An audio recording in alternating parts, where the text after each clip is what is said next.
আপনি থাকা মতো চিন্তা করেন না, দরকার হলে আমার বাসায় থাকুন। আমার বাসায় টাইস করা আছে সুন্দর। 4,000 বলছি না, সমস্যা নেই, আপনি 10,000 জান আপনারে, যা আছে থাক, সমস্যা নেই আপনি।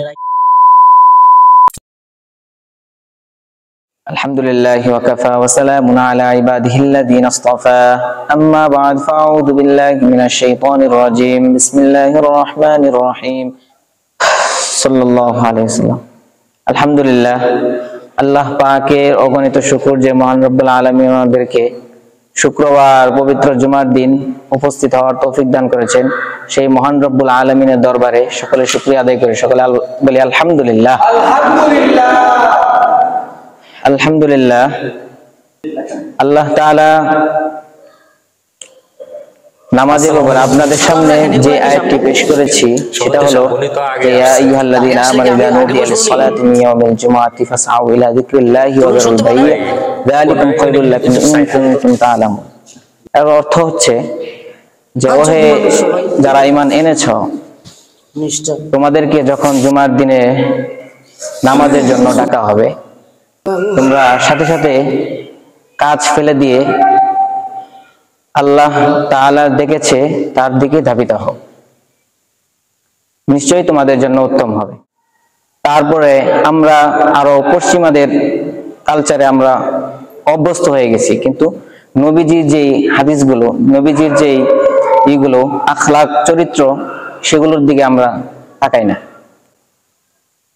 তো আমাদের যেমন যে চুল দাড়ি চুল আমরা কাটি হলো পশ্চিমারা যেমন চুল কাটে, এগুলো এদের যেমন নেইমার মেসি এরা যেমন চুল কাটে এমনি আমরা চুল কাটি, কিন্তু নবীজির সুন্নাহকে আমরা অনুসরণ করি না। নবীজি যেই কাজগুলো করেছেন সেগুলো কিন্তু রাখলাম ভালো দিকে আবার করতে গেলে এটা আগের চাইতে খারাপ বেশি। তো নবীজি যেই কাজগুলো আমাদেরকে দিয়ে গেছেন সেই কাজগুলো যদি আমরা করি তাহলে আমরা জান্নাত নির্ধারিত। আল্লাহ তাআলা নবীজির শাফায়াত ছাড়া আমরা কিন্তু জান্নাতে যেতে পারবো না। নবীজির শাফায়াত ছাড়া আমরা জান্নাতে যেতে পারবো না। তাহলে নবীজির সুন্নাহগুলো আমাদের কি করতে হবে? অনুসরণ করতে হবে। ঠিক আছে না ভাই? নবীজির সুন্নাহগুলো আমাদের অনুসরণ করতে হবে। এখন আমরা যদি নবীজির সুন্নাহ অনুসরণ না করি তাহলে কিন্তু আমাদের জান্নাত নির্ধারিত হয়ে যাবে, কিন্তু ওই নবীজির শাফায়াত ছাড়া আমরা জান্নাতে যেতে পারবো না।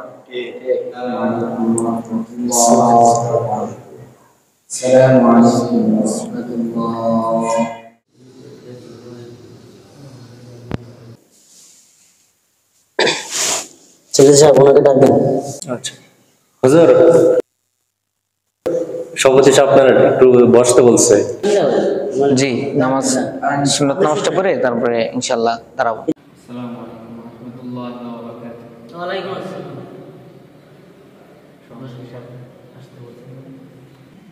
ডাকলাম আপনার যে কারণে, আপনার কি বলতে বললাম, আপনি আর কি বললেন? এগুলা ঘুরাই পেঁচা তো আপনি সেই ওই আগের জায়গায় আছেন। আমি কি বললাম যে আপনি রেগে গেলেন? কি বললেন না, আর আমি আপনার ভাগ্য কমু? আপনি কি বলেন? এই সুন্নত, দাড়ি, টুপি নাই, দাড়ি নাই, এগুলো বলার দরকার ছিল আপনার? আপনি তো জানেন যে আমি এগুলো পরে নাই, টুপি নাই, দাড়ি আমি ক্লিন শেভ দিই, টুপি আমি পরি না বেশি একটা। আপনি ওগুলো আমার দেখেই ওই পয়েন্টটাই দিলেন, এটা হইল? আপনি কি বলছিলেন এদিনকে বলছিলেন শুধু সুদের ব্যাপারে না বলতে। হ্যাঁ বলছিলাম, তা আমি তো দাড়ি রাখি নাই, তার জন্য আপনি আমার দিকে দেখে দাড়ির কথাই বলবেন? আমি বলি না দেখে এটা আপনার বলতে হবে? এই জিনিসটা আপনি ঠিক করলেন না, আপনার কাছে এটা আমি আশা করিনি। আমি আপনার দিকে তাকাই তো বলিনি। আপনি কি আমার শিখাইতেছেন নাকি? পিছনে সবাই টুপি পরছে, আমি একমাত্র টুপি পরি না। আপনি আমার দিকে দেখেই বললেন যে আমি টুপি পরি নাই। টুপি নিয়ে আপনি সুন্নতের বয়ান দিয়ে দিচ্ছেন এখানে। পিছনে অনেকেই তো টুপি পরছে, খালি আমি পরি নাই, তার মানে কি আমার উল্লেখ করছেন আপনি এখানে? আপনি তো বলছেন যে রাজনীতি এবং সুদের কথা না বলতে, আর কিছু তো বলেন নাই।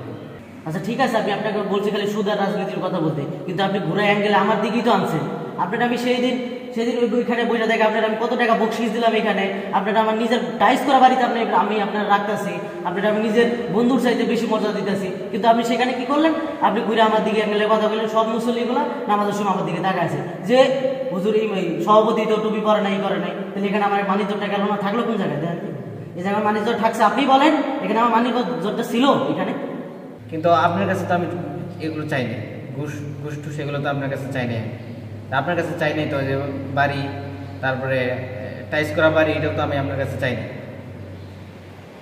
আপনি কি তাহলে আমাকে অপমান করতেছেন? এই এতগুলো মুসল্লির মধ্যে আপনি কেন এই শুধু এই ঘুষ টুসে উল্লেখ করলেন? আপনি সেক্রেটারি আমার সাইডে আপনার আমি উল্লেখ করতে বলছি, এখানে আমার অপমান হইলো না? সভাপতি সাহেব, আপনি তো আমাকে অপমান করতেছেন।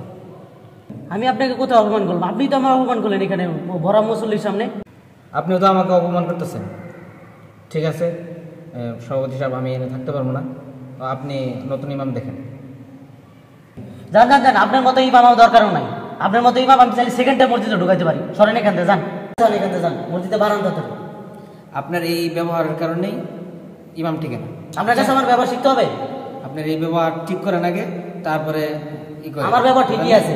আপনার ব্যবহার ঠিক নাই আছে, জানেন তো। ঠিক আছে, আসি। তাড়াতাড়ি যান, আশিটা শিখেন না। আসসালামু আলাইকুম। দেখছেন, এটা আগের চাইতে বেশি খারাপ এই হুজুর।